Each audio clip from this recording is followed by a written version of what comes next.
नमस्कारम। आज से मैं आप लोग को अपने देश में हुई गौरवपूर्ण वीरांगनाओं की कहानी शेयर करने जा रही हूँ। आप लोग को अच्छी लगे तो कमेंट बॉक्स में ज़रूर बताइएगा। आज सबसे पहले मैं आपको सती कन्नगी की कहानी सुनाऊंगी। सती कन्नगी, कन्नगी आपने नाम जरूर सुना होगा। एकात्मता स्तोत्रम जो हम करते हैं उसमें श्लोक नंबर 10 आपने सुना है। अरुंधत्या नसूया च सावित्री जानकी सती द्रौपदी कन्नगी गार्गी मीरा दुर्गावती सता। इसमें आपने कन्नगी का नाम सुना है। उसी सती कन्नगी का कहानी आज मैं आपको सुनाने जा रही हूँ।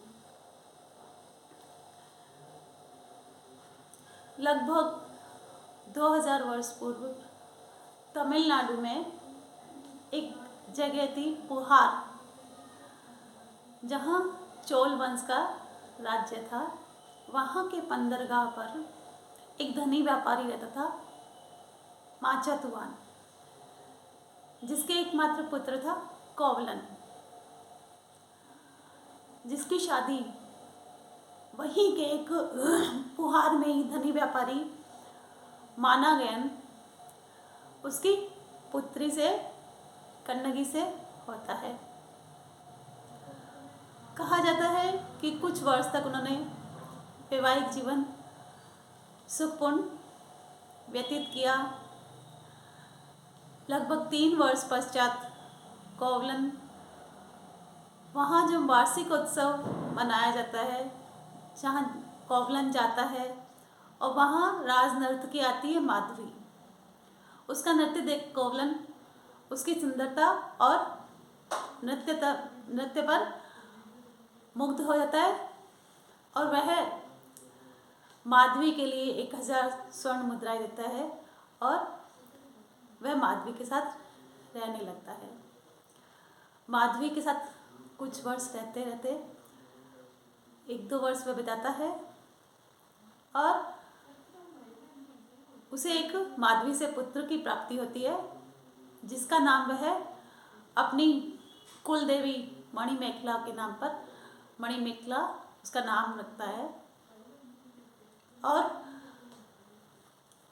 जब उसके पास धन खत्म हो जाता है तब माधवी वापस राजा के दरबार में नृत्य करने चली जाती है। तब कोवलन को एहसास होता है कि उसने कितना गलत किया अपनी पत्नी को छोड़कर, क्योंकि यह तो कन्नगी की तरह पवित्र नहीं है, सिर्फ मेरे लिए नहीं है, यह तो राजा में और जिसे चाहे उसके सामने नृत्य करती है। तो वह माधवी को छोड़ वापस कन्नगी के पास आ जाता है।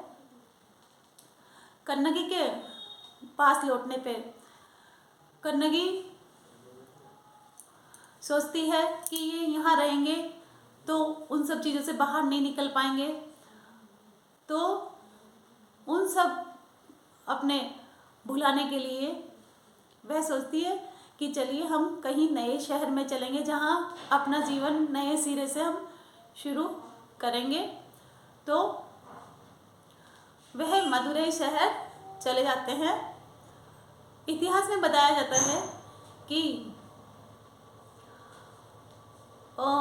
पीछे माधवी उसको मनाने के लिए आई थी, लेकिन वह नहीं माना और इस तरह से उसके बाद माधवी ने अपना एकाकी कुछ वर्ष तक जीवन एकाकी बिताया, फिर बौद्ध धर्म में भिक्षु बन गई। और इस तरफ कोवलन मदुरई शहर में चले गए। मदुरई शहर में जाके सती कन्नगी जो उसके विवाह पर नूपुर पायल का जोड़ा उसकी माताजी से उसे उपहार स्वरूप मिला था, उसमें से एक पायल नूपुर उसे पति को देती है कि आप यह नूपुर बेच कर आइए और इससे जो धन प्राप्त होगा उससे व्यवसाय शुरू कीजिए। कोवलन वह नुपुर लेकर उस राज्य के राजफण के पास जाता है। वहाँ के सुनार ने वो नुपुर देखा और उस नुपुर को देखकर उसे लगा कि उसी समय उस राज्य की रानी का नुपुर भी गुम हुआ था, चोरी हो गया था। तो वह उससे बहुत मिलता हुआ लगा। तो उस सुनार को लगा कि यही वह व्यक्ति है जिसने रानी का नुपुर चुराया है। तो वह राजा को सूचना भेजता है और राजा अपने सैनिकों को भेजते हैं कि देखो, अगर उसके पास रानी का नुपुर मिले तो उसे दंड देना, मृत्यु दंड, क्योंकि उनके राज्य में चोरी का दंड मृत्यु दंड था।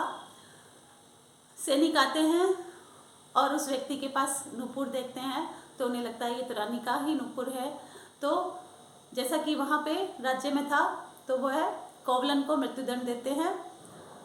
जब यह बात कन्नगी को पता चलती है तो वह आकर राजा को बताता है कि कन्नगी बताती है कि आपने एक निर्दोष व्यक्ति को दंड दिया, आपने उसकी बात भी नहीं सुनी। तो राजा ने पूछा कि आपके पास क्या कुछ ऐसा साक्ष्य है कि वह निर्दोष था, क्योंकि वहाँ का राजा नेहुचेलियन बहुत ही न्यायप्रिय राजा था। तो कन्नगी अपना दूसरा नुपुर, उसका जोड़ा उसे दिखाती है कि देखिए यह नुपुर का जोड़ा है दूसरा, जो मैंने अपने पति को दिया था कि उसे बेचकर वह व्यापार शुरू कर सके। जब राजा ने वह देखा तो उसने अपनी रानी से भी नुपुर मंगवाया और उसने पाया कि वह कोवलन से जो नुपुर मिला था वह कन्नगी के नुपुर से ही मिल रहा है, न कि रानी के नुपुर से। इस बात से वह बहुत ही दुखी होता है कि मैंने एक निर्दोष व्यक्ति को दंड दिया है, और इसी अपराध बोध से उसी समय वह अपने प्राण त्याग देता है। लेकिन इस बात से भी कन्नगी का क्रोध शांत नहीं होता और वह पूरे मदुरै शहर को श्राप देती है कि यहाँ एक निर्दोष मेरे पति की हत्या की गई है, जिसके कारण यह नगर जलकर भस्म हो जाए। और कहते हैं ब्राह्मण बालिका बालक, यानी बच्चों और ब्राह्मणों को छोड़कर बूढ़े बुजुर्ग जो व्यक्ति होते हैं उनको छोड़कर पूरा मदुरै शहर जलकर भस्म हो गया था। और तब भी वह आग शांत नहीं हुई, अग्नि शांत नहीं हुई। तब वहाँ पर मीनाक्षी देवी प्रकट हुई। मीनाक्षी देवी तमिलनाडु में पार्वती का रूप माना जाता है। उन्होंने प्रकट होकर उस अग्नि को शांत किया था। इस तरह से पूरा मदुरै शहर उस सती के श्राप से जलकर भस्म हो गया।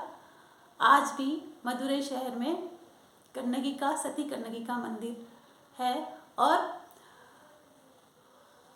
मदुरै शहर और जहाँ वह थे, जहाँ के उस जगह में उसे मीनाक्षी के अवतार के रूप में सती कन्नगी को माना जाता है।